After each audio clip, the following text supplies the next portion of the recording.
My goal for this lunch is to talk some of the policy, but what are the politics behind fintech? Where's it going? Where's the Senate? Where's the House? What's on the horizon? Where are Republicans? Where are Democrats?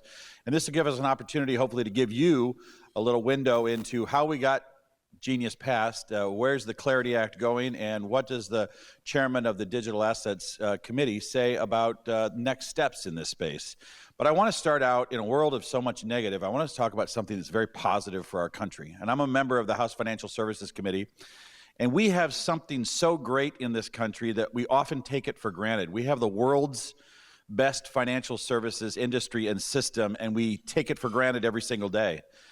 We have this thing called the 30-year mortgage, backed by bonds that they don't have that in countries in Africa or Europe or on many of the other continents. That's a foreign concept. And so in the 30s with the Federal Home Loan Banks, and then, as we entered the GSC era, and we have this opportunity for someone that's making $150,000 to live in a $400,000 home, that doesn't happen anywhere else. And so I want to just tell you what I tell people that come testify when they've got 1,000 complaints about the future of America. Here are some of the things that both Democrats, Republicans, and independents, more so Americans, have built for ourselves. First of all, we have the world's reserve currency, the U.S. dollar.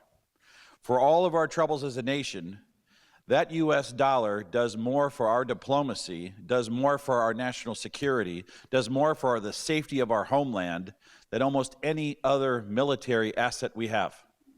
And as long as it continues to be the world's reserve currency, we're going to know what the nefarious actors on a continent far away are doing with U.S.-backed stablecoins that are backed by U.S. dollars. Number two, we have the best regulators, and we have a justice system, and we have courts that you can rely on. I know when you watch the news, there's always something to be worried about, but when I travel internationally, and I'm in Singapore, and they say, we're decoupling from China because of the uncertainty of what the Chinese Communist Party is doing, and we're betting on America. Their sovereign growth fund is saying yes to the United States, and they are getting out of China.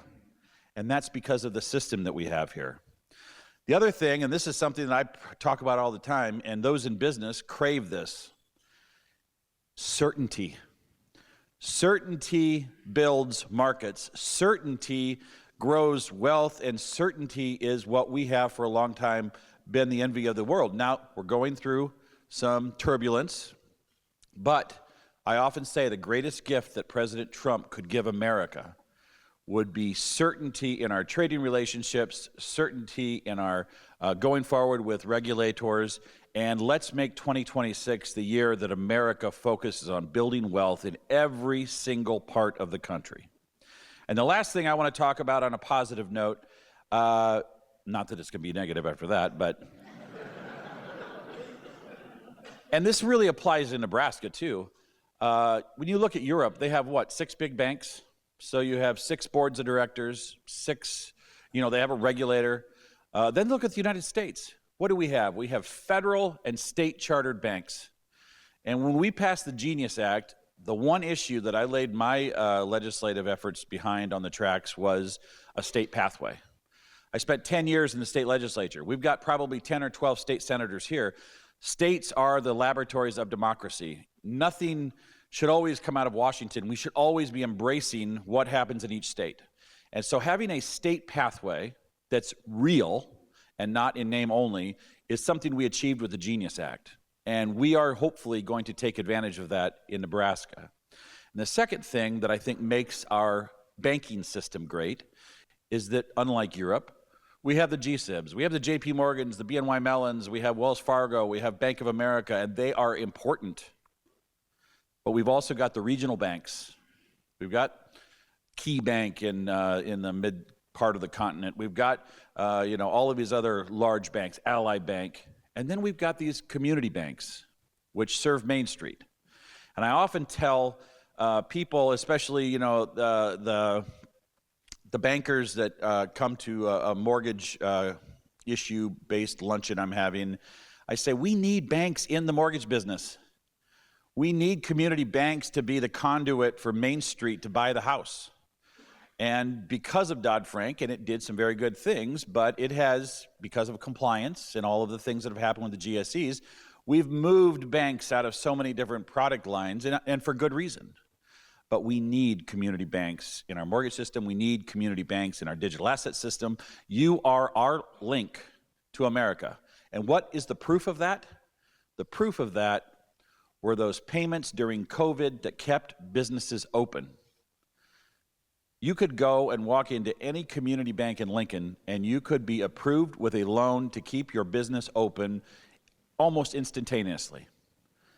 The big banks can't do that. They don't have the relationship with Main Street. And when America's really on the rocks, it's the community banks that are the last mile that make things happen. And so with that backdrop, I want to introduce a friend of mine today. Oh, I should add one more thing.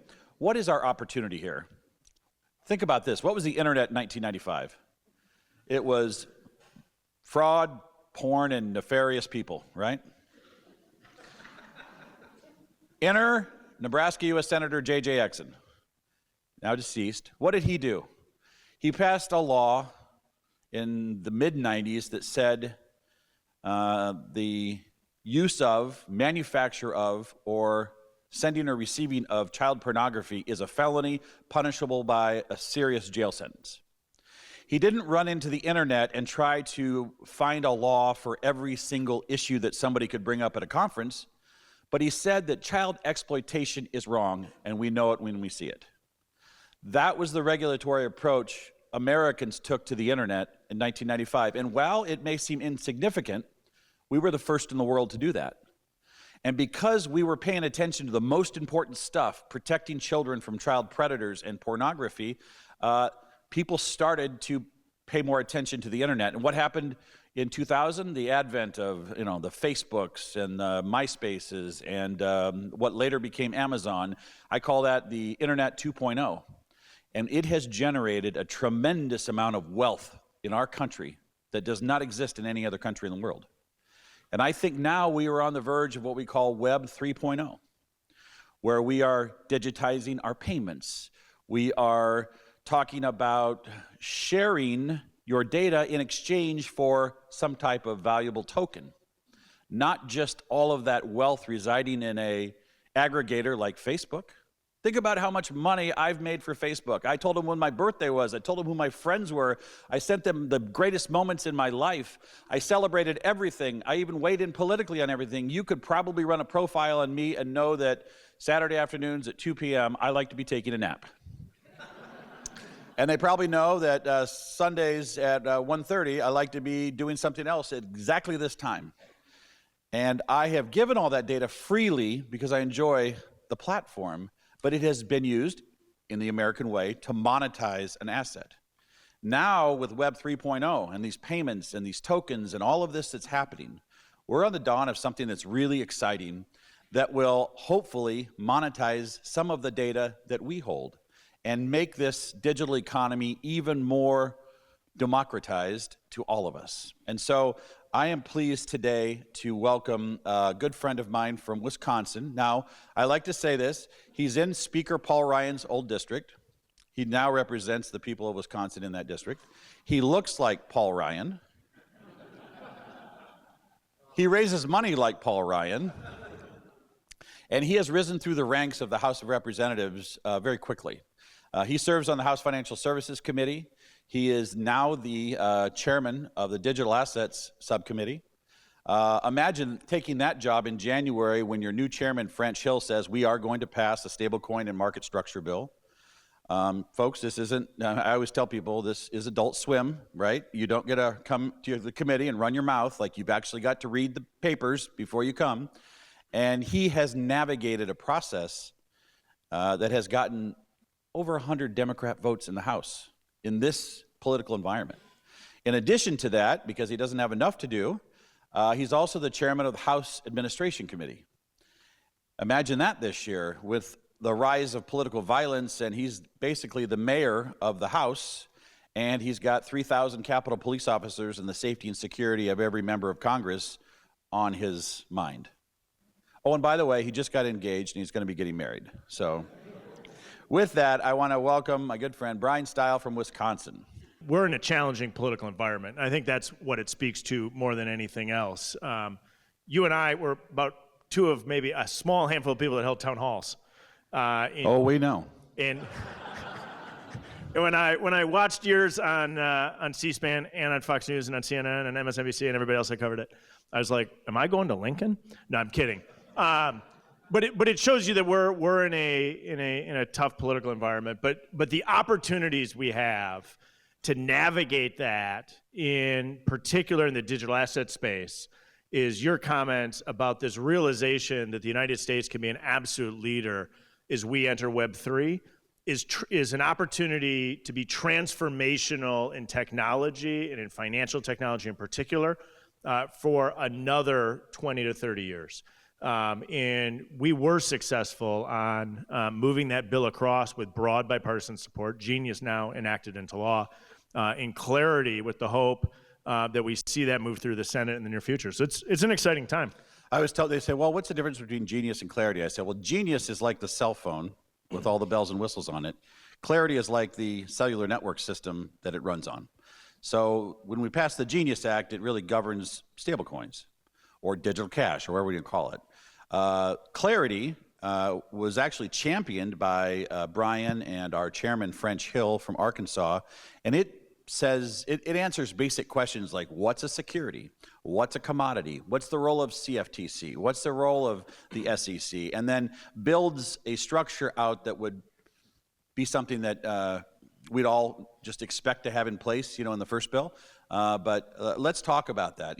People in this room are pretty up to speed on what's happened with Genius. Talk about your path forward on the market structure bill called Clarity. How did you put that together? How did it come together with having so much Democratic support? And where is it in the Senate? It's building on a lot of the work that we did last Congress. And so then it was Chairman Patrick McHenry working with French Hill, who is the subcommittee chair where I now sit. And the House actually got to work just in a very different political environment. So a lot of those negotiations and that work was under an era where President Biden was in office and Gary Gensler was the chairman of the Securities and Exchange Commission. And Chairman Gensler was effectively driving forward policy through enforcement actions in my view, in an incredibly unproductive way. Elections have consequences. We won the election. Chairman French Hill becomes Chairman French Hill. And we then get to work again and say, okay, under a new political framework that we have, now we have a friend of digital assets in the White House with President Trump. We have Republican control in the Senate, meaning if we move this bill, the Senate can actually bring it up. Chuck Schumer is preventing that previously. And then in the House, we think we have an opportunity. The pushback that you see on the left is real, right? I mean, you feel that in DC all the time. We're coming into a shutdown. We're going to have a 5-hour discussion about that, with the lapse in funding at the end of next week. And so the partisan divide is real, but there's also a recognition that the underlying principles of this really shouldn't be partisan in nature, that they're really just saying, here are the rules of the road, and now allow the free market to go and operate inside of these rules of the road. And we've had some good partners on both sides of the aisle that have been willing to engage in that, and we had 70 votes in favor of FIT 21, newly named Clarity comes in, and we built on that. We got 78 votes. Now it sits over the United States Senate. Again, the shenanigans that we have with these, the potential lapse in funding could gum up the works for a few days. But the hope is that the Senate is currently scheduled to have hearings followed by a markup in the coming week. And I've had a lot of conversations with our colleagues on the Senate side, on both sides of the aisle, saying utilize Clarity as base text. Because a lot of the landing pads that we have in Clarity were determined because of where the stakeholders were. And so if it was just unilateral, Bryan Steil wrote the bill, it would have looked different. Just Mike Flood wrote the bill, it would look a little bit different. But a lot of this was the political reality of where we could garner overwhelming support. And I think what we're watching in the Senate is the Republicans put out text and the Democrats have put out their principles, is I think what we'll actually see is those landing pads come actually really close to where Clarity currently is, with the need to make sure that we get this done and that we don't pull defeat from the jaws of victory, because we are in a position to move this all the way across the line. And I think it'll be transformative for the United States to truly maintain dominance, but to really be a leader in the digital asset space going forward. And all this despite the fact that the biggest event each day in the Senate is they get served Jell-O at 3:30, and then they watch Gunsmoke at 5. That 2 p.m. And I've only nap been in that- the House for 3 years, but that 2 p.m. nap that Facebook knows. yeah. They think you're in the Senate. Yeah. Well, so we get clarity passed, and I know you in your subcommittee, you just held a hearing on kind of AI as it relates to how it intersects with fintech. Once clarity gets passed, signed into law, which hopefully is this year, the next year of your chairmanship, what do you think? Is it going to be AI, or is it going to be cleanup on anything that we need to do with these two bills, or where does the subcommittee go? I think we'll be looking at a lot of things. One is post-Chevron doctrine, right? As that gets ripped out by the United States Supreme Court, puts a lot of power as a conservative correctly back in the hands of Congress, so congressional intent is a driver. And so as we are now pushing the CFTC as well as the SEC to begin this regulatory rulemaking process, we can actually provide unique and substantive oversight of that from a subcommittee standpoint. So that's one, is to be far more engaged in the rulemaking process, both from a speed standpoint and to match congressional intent. The other is we began the process of digging into AI, and one of the things I want to make sure we do is we don't over-regulate in this space. Your comments on the internet, I think, were actually spot on of where we were now 30 years ago. And as we see AI coming online, in particular in the financial services space, we see a lot of companies very substantively and thoughtfully engaging in the space to the benefit of consumers. And that doesn't mean you couldn't hold a congressional hearing where somebody would point out something that went wrong or something that they don't care for, but it's to not put in place a regulatory framework that hinders it, but to also be looking at certain areas where there may need to be regulation, in particular the 50-state patchwork that's coming into the broader AI space is uniquely challenging, and we always have this tension between federalism and the Commerce Clause, and that's a natural tension. But one of the strengths of the United States is that we have one cohesive United States of America market, and that's going to be a really essential piece on the AI side. So I serve on the AI kind of special subcommittee that was convened last year under Patrick McHenry and continued under Chairman Hill. And, you know, we had one day with housing, we had one day with banks, we had one day with regulators. And they kept asking us, well, how is Congress going to prepare to make sure that AI doesn't discriminate? And I listened to this for hours, and I finally said, wait a second. We have laws that prohibit discrimination. Don't shift the burden to the Congress to say, how are you going to protect us? When you discriminate and we determine that you're discriminating, you are going to pay a fine, you are going to be sanctioned, you are going to be regulated, and I don't care if your answer is, well, it was AI, it was in the algorithm, or it was in the model. I don't care. If you're discriminating against somebody because of their race, their creed, their sex, whatever it is, you're in trouble. So don't do it. And when we find out you're doing it, you are going to pay a price. And I finally started saying that, and people are like, yes, we don't need to have a whole new set of laws just because AI is out there. But we do have to make sure that our regulators have enough resources and that they are operating at the speed of business to ensure that we are protecting consumers. Okay, so you've been in Congress 7 years. You've had a great career so far. Talk about where you've come from as it relates to coming from Wisconsin 70 years ago, and where you're going, and the Financial Services Committee service that you've been doing. So I served in the private sector. So when I ran in 2018, a Trump midterm, like we're going to have the second Trump midterm election coming up, I had never been in any form of elected office. So you say the last thing I ran for at all was 7th grade student council, and I won that year, so I was 1 for 1 going into the 18 election, and then I stopped. But I worked in the private sector. I worked for a large publicly traded company, did a lot of securities law work for them in merger and acquisition, and then I worked for a large plastics manufacturing company that was private equity backed. And as the seat became open, what I would watch is we were trying to expand and grow the company. If anybody's ever worked in the private equity space, it's the speed of light that the ownership is trying to move that company, which can be really fun if things are going well. But you would then run into roadblocks from regulatory. I mean, you would just want to pound your head against a brick wall and say, I'm literally trying to build an operation here and hire 500 people at family-sustaining jobs, and you're literally trying to slow me down. And then you come into Congress, and you try to address the regulatory state, address the financial structure of the United States, but leverage some of the knowledge that you have of how do you actually get things done. And I think that's a little bit more of a business mindset than a pure policy mindset, that sometimes our colleagues want to have the fight rather than reach the end result. And so if you think about genius getting all the way across, or clarity, which we did get across the House, and I do believe we'll get it all the way signed into law, it's more than just being up and standing on your principles. It's actually finally getting the deal done. So that's kind of my private equity background. And then the work that I do on the administration committee, which picks up federal election law, which the president's uniquely interested in, if you didn't know. So I get some phone calls on that on occasion.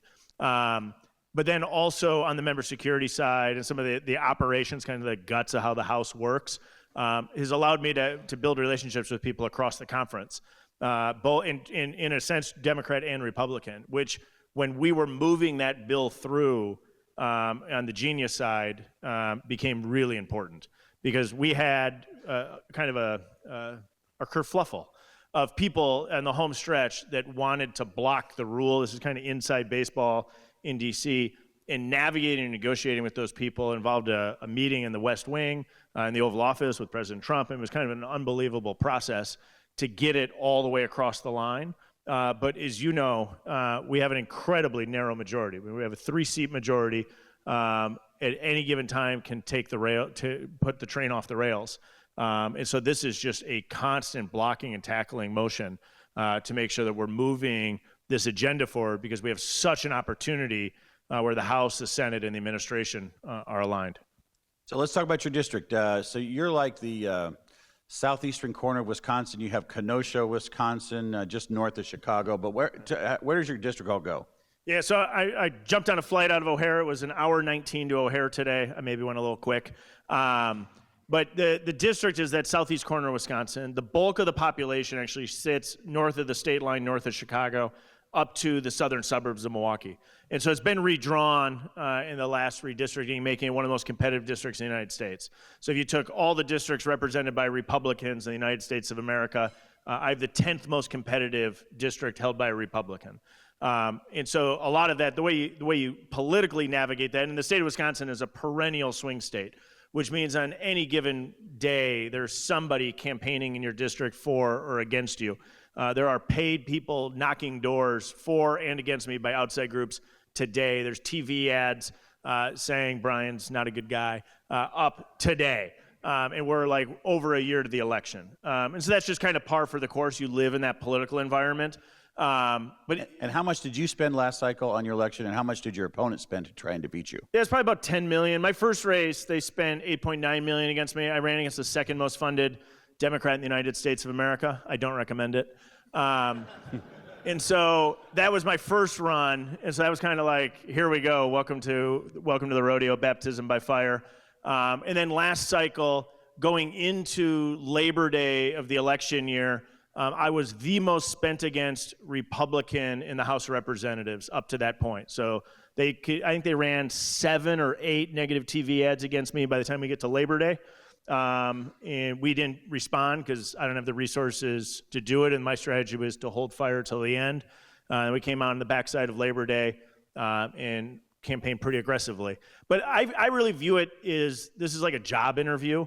And if you have a job interview every 2 years for your own job, the best thing you can do is just do your job.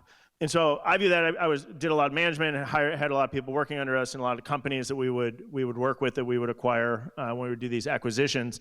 And you'd have some people that try to position and try to finagle and they try to move, and you kind of watch them the whole time. Then you have other people that would do their job, and then when you'd look for the promotion, I always thought the person that did their current job really well was the person I wanted to promote. I want my same job, I don't want a promotion. But in that context, right, if you just go out and do your job, I mean, the town hall that I did in Wisconsin, we talked on the phone because I did a town hall about 5 days before Mike did down here. And I walked out, I've done dozens and dozens of these. I walked out, wasn't exactly sure what it would be in the room, and there's 400 or 500 people. Kind of aggressive boos. And I opened my town hall like I open all of them. I said, we live in the greatest country in the world, which gives us an opportunity to have a dialogue with our elected leaders. And I like to begin all my town halls with the Pledge of Allegiance. So if you would, please stand. Boo. And you were going, That's a bad sign. That's oh, a bad wow. sign. Like, we're booing the Pledge of Allegiance. An individual took a knee. Somebody did a Nazi salute. You went, this is wild. And then it just got louder and a little bit wilder from there. But that wasn't everybody in the room. That was a select group of pretty extreme protesters. And also, I mean, there's Democrats in Wisconsin. There's Democrats in Nebraska. Normal Democrats, normal people don't boo the Pledge of Allegiance. And so this kind of just gives you a flavor of some of the folks that were there. But there's also other people in the room that wanted to hear you, Sure. that were actually there for the right reasons. They may or may not agree with me on any given issue. That's totally fine. You don't have to agree. But you got to have that type of engagement. And that's true across the board for like U.S. political discourse, is to make sure that we're having that type of political engagement, whether or not it's in the financial services space, or whether or not it's in tax policy or foreign affairs. Yeah, I would say the people that are the loudest at a town hall, they're the fringe in either party. Both parties have them. America has them, and they love to be upset. And they are at their best when they're angry. But a vast majority of Nebraska, people want to ask you a question and they want an answer. And I think that what worries me, and I try to help encourage people to run for the legislature. And by the way, we have a number of state senators here. And I really got a wake-up call when those 2 state senators in Minnesota were assassinated. That was jarring, because I'm in the process of trying to encourage somebody I really like to be a state senator, and to serve in our unicameral. It's getting harder for me to convince people that this is a worthwhile public service endeavor. I don't care who you are, what your party is, whatnot. People don't want to get crossways with you. They don't want to have stuff said about them on the internet. I remember when I was first in the legislature back in '04, somebody, if they'd write a letter to the editor that was bad about me in the Norfolk paper, I would have lost 2 days of sleep. I would have been upset. I told one of my colleagues the other day, I got 800 calls calling me a pedophile protector, and it didn't even faze me. And I don't know if that's healthy or not, right? And you know what? And there are Democrats that are in tight seats too that are doing the same thing he's doing. And by the way, people don't realize this, but we can go to lunch with them. We can be on trips with them. We can work with them. And for me, I think about Emmanuel Cleaver from Kansas City. I'm working on a major housing bill right now. First time in 12 years, the House and the Senate will pass bills on housing. And Mr. Cleaver and I have been working in a bipartisan way since January.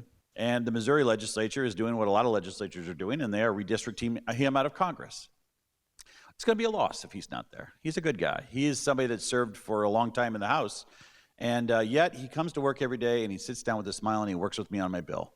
I just think that shows a lot of class from somebody that's in a pretty stressful situation, and he's given a lot of his career to the House of Representatives. While he's being targeted, he's chipper and nice, and he's focused on the issues. And he's not thinking about retribution. He knows that I care about the policy, he cares about the policy, and he can separate it. And we need more people that can separate the election side from the governing side. And so with that, we're kind of coming down on time here. One of the issues you care quite a bit about is the budget. You have been focused in on our federal spending, how it works, the mandatory spending, the discretionary spending. Obviously, we went through the first part of the year with DOGE. Where do you think we're at with our budget, and where do we need to go as a country to deal with this issue? I'd love to put up a pie chart, which is what I do in all my town halls. Going to bore everybody here, but it's so important to actually break down where are we spending money. And I feel like a lot of times the way that we are culturally approaching the spending paradigm that we're in is if you went to a hotel, since I checked in across the street, and you came in and you talked to the owner of the hotel, and they said, man, we are going bankrupt, everything's going sideways. And you say, what did you do? And he'd say, we built a commission to figure out and to stop people from stealing towels. And you'd say, well, that's a great idea. People shouldn't steal towels. That is not why your hotel is about to go bankrupt, right? There's something far more important structurally that's going on. And so, yes, we should be worried about waste, fraud, and abuse, 100%. You shouldn't steal towels at the hotel. There's no place for it. But also, we have to look as to where the bulk of our spending is. 75% of federal spending is on autopilot, many of which are absolutely essential programs, Medicare, Social Security, et cetera. And we spend a lot of our time on about 12.5% of our spending, which is the discretionary piece of the pie, right? National defense is the other 12.5%. That's not on autopilot. I think we should plus that up. We could have a long conversation. But to have a productive conversation on the broader entitlement programs and social welfare that we've structured as a country in an environment where we're not putting in place enough policies to create a high growth environment is long-term problematic. And so the challenge with this is we saw when we passed the one big beautiful bill, OBBB, or whatever we call it today, that when we put in place effectively work requirements inside Medicaid with structural savings that, as you compare it to the size of the national debt and deficit, are reasonably small. The vitriol that came back from that and the lack of engagement on productive dialogue is really concerning. And that is going to be a long-term challenge that we face, is until we talk about the welfare structure that we have set up as a country, what the cost outlay, what the cash outlay is for that, and what our growth rate is long-term, we're not gonna be well positioned. And so my biggest fear, you talked about the importance of having the United States dollar as the world reserve currency. It's absolutely true. But my biggest concern is we find ourselves in a long-term inflationary environment because of the spending profile that we're in. You said the good news was early and it was like the bad news. Now we got to the bad news. No, but in a serious sense, this is going to take a cultural shift broader than any given political party to recognize where we're at and how we unwind this. In the fight that we're about to have on your TV over the course of the next 9 days is going to be aggressively about 25% of total federal spending. Again, really important to work on that area, but not where we're seeing the growth and the drivers of federal spending. Well said. Taylor, how are we doing on time? For a few questions. Okay. Before we get to the questions, I got to put my pitch in. I'm going to be consistent from this morning. The entire reason that I host this event is to expose students at this university to the opportunities in fintech that are available in Lincoln and Omaha and Nebraska. The second reason I host this event is to bring in people from across the United States to sit in that room and look at our best assets, asking questions, dressed up in a suit, and impressing everybody in the room with their interest in digital assets. If you are outside of Nebraska and you have a hand in deciding where your next business goes, take advantage of our best natural resource, and they are the students at the University of Nebraska. With that, Taylor, you are recognized. We have a couple microphones. If you want to ask a question, feel free to raise your hand, and either Carter or I will come to you. This is certainly not like my town hall.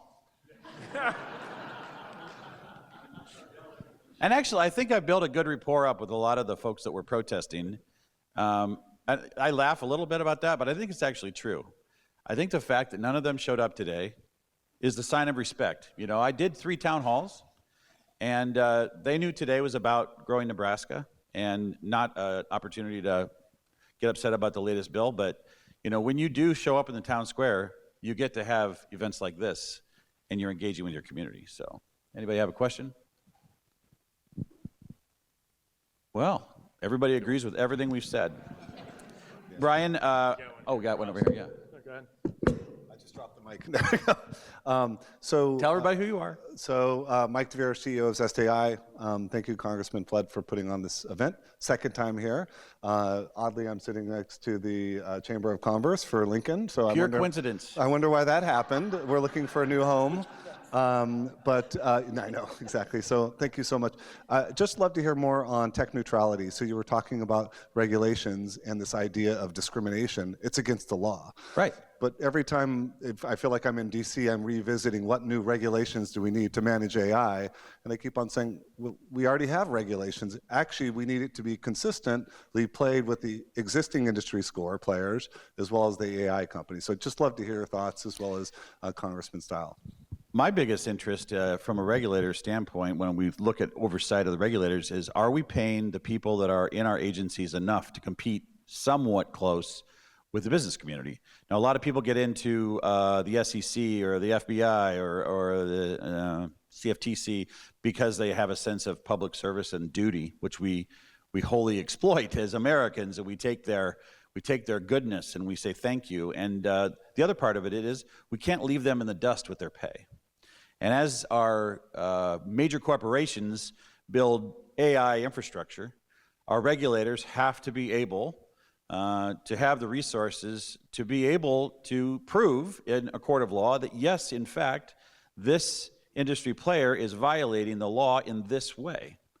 And we have to be able to prove it in such a way that all of that industry's peers fear the same experience from their government, which is there to protect the people, the consumers. And so for me, it's a resource issue at a time when it's hard to come up with resources. But if we want to protect people, we're going to have to pay people in the federal government, and we're going to have to get them the best. You know, if I were at the FDIC and I was running that agency, I would park at MIT, and I would be talking to MIT students, and I'd be looking at ways, and it may be that the banks ultimately get assessed, for some of this. And that's unfortunately the way things work. But we have to have the best in the business. If we're going to protect our financial system, for me, it's investing in the people that enforce the regulations. And if we have to pass a law because there's something unforeseen, then absolutely. But we have a pretty safe structure system, I think. Congress is built to be reactive, not proactive. But also my concern is that there are ideas out there that'll throttle that innovation development in the United States. I would say that the one piece of conversation that is worthy of us having is how do we prevent the 50-state patchwork from bogging down innovation development inside the United States and effectively allow, as we did in other areas, California or New York to put forward a state law that by effect becomes a national law. And that's where a lot of the time and energy in this discussion amongst, I think, the more productive folks has been. Anybody else? Sorry, I got a mic. Hopefully I'm not cutting in line here. I don't really have much of a question for you, but I'm a student, and I just want to say thank you for inviting students to an event like this. I think this is amazing, and I'm a brand new student to UNL, brand new to Nebraska. In my last school, I'll tell you, they didn't give us opportunities to come and learn from people like you. So I just wanted to say thank you. What state did you come from? New Mexico. Okay, yeah, so I'm far from home. Albuquerque, New Mexico. Yeah. Well, after I heard your question today, someday we're all going to be working for you. So we appreciate you being here. What was that? We appreciate you, and we never want you to leave this state. Thank you very much. I also want to say, as a future auditor, thank you for saying that about the regulations, because I think we already have too many regulations as it is in some aspects, and just make repetitive regulations for AI is a bit too much. So I really like your viewpoint on that. Good, thank you. We got one over here. Down here.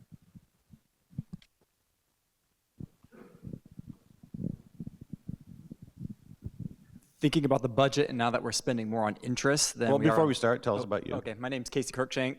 I'm the Director of Education at the Nebraska Bitcoin Association. So we're looking at innovative ways to think about, our deficits, our debt, those types of things. And so something that we're looking at is interest payments, and we're outspending defense right now with interest payments. Thoughts on the Federal Reserve and maintaining its independence, or might we need to rethink monetary policy and fiscal policy and maybe merge those together like we did in the 40s? Okay, either way I can do it. You go, Hussein. So Fed independence is important, but I don't think that we should confuse Fed independence with freedom from criticism. And so I think what we're watching is the Fed being criticized for policy plays that are not in line with the administration. That's fair game. And if you go back and you listen to the Nixon tapes, I mean, this has played out time and time and time again over different political or different administrations. The difference is this is playing out just more publicly. So the argument against it is you would rather have this behind closed doors. I don't know that you would. I think that actually having the public debate and dialogue over it is actually a productive thing for us to do as a country.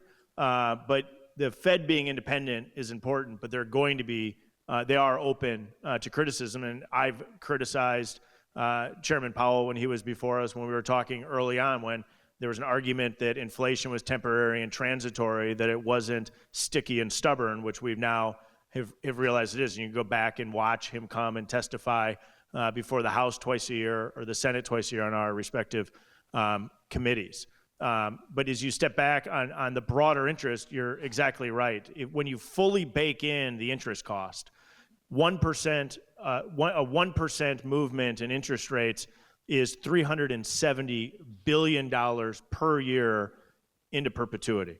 And so what we're watching is as U.S. Treasuries continually get renewed at the higher interest rate, interest payments are now about to eclipse $1 trillion. And if we go back and talk about the importance of stablecoin, one of the fastest increase in acquisition of U.S. Treasuries is U.S. dollar-backed stablecoins. And so that is one of our opportunities to actually keep interest rates down by increasing demand for U.S. Treasuries. And I think one of the long-term benefits that we will recognize years into the future of the way that we structured Genius and stablecoins is that we will have a global demand for U.S. Treasuries that will ultimately be utilized at the consumer level. The only thing I would add is that when I listed all the things that make our American financial system great, I should have put in there an independent central bank. I think it is part of our sweet spot that makes us so successful, and we need to protect its independence. I went on a congressional trip. I was in Greece last year, and I spent a long time talking with a lot of people over there about the collapse of their economy, 12, 15 years ago. And they went through a period of austerity that they're just now coming out of. And I think there's going to be an experience like that, probably in my lifetime, that we as Americans are going to go through. And I asked 1,000 questions about what it was like during the 10 years of austerity. And what was the mood like? Were people depressed, were people committing suicide? How did people in this country deal with it? And the one thing that gave me some hope is he said, we are a much better nation now because of it. We appreciate the things now that we have, that we've earned, and our balance sheets are healthy, and people are now investing in our country.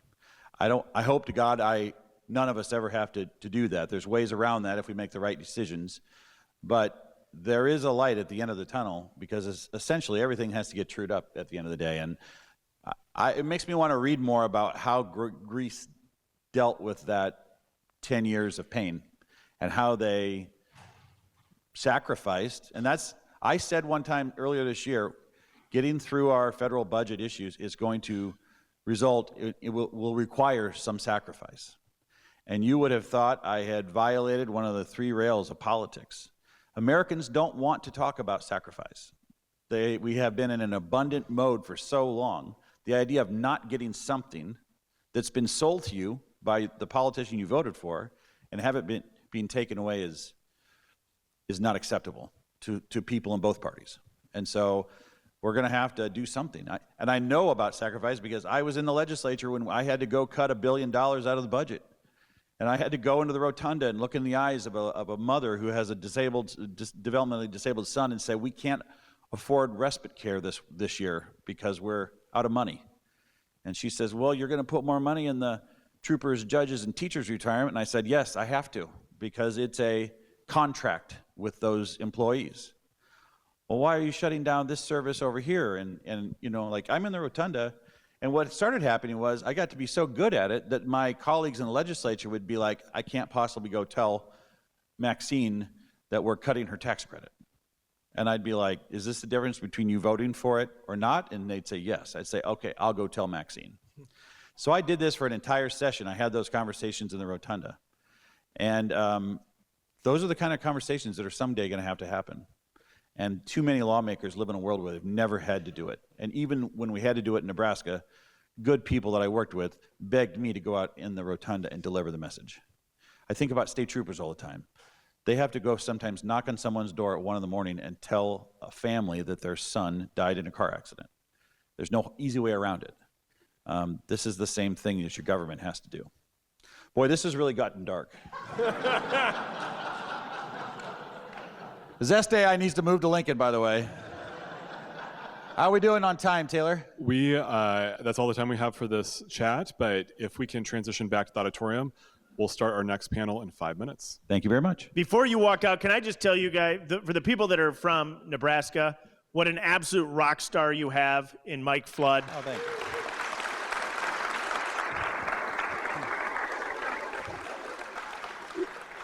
I get to offer this. You've been in office since? 3 years. 3 years. 3 years. He chairs one of the most important subcommittees on the Financial Services Committee, which means there's recognition amongst his peers on the committee. There's also a group of members, about 100 of us, about half the conference that serve on a conference where we meet once a week called Main Street. It is practical, real-world conservatives that are actually trying to get things done, which means you're elected by your peers. The chairman of the Main Street Caucus is Mike Flood. So it's a recognition of his peers of what quality and acumen and thought he brings to the table. And so I just didn't want to leave here without saying that you guys should recognize amongst all 435 members of the House, and we got some characters, there's also some spectacular members, and Mike Flood is absolutely one of the best. Well, thank you very much.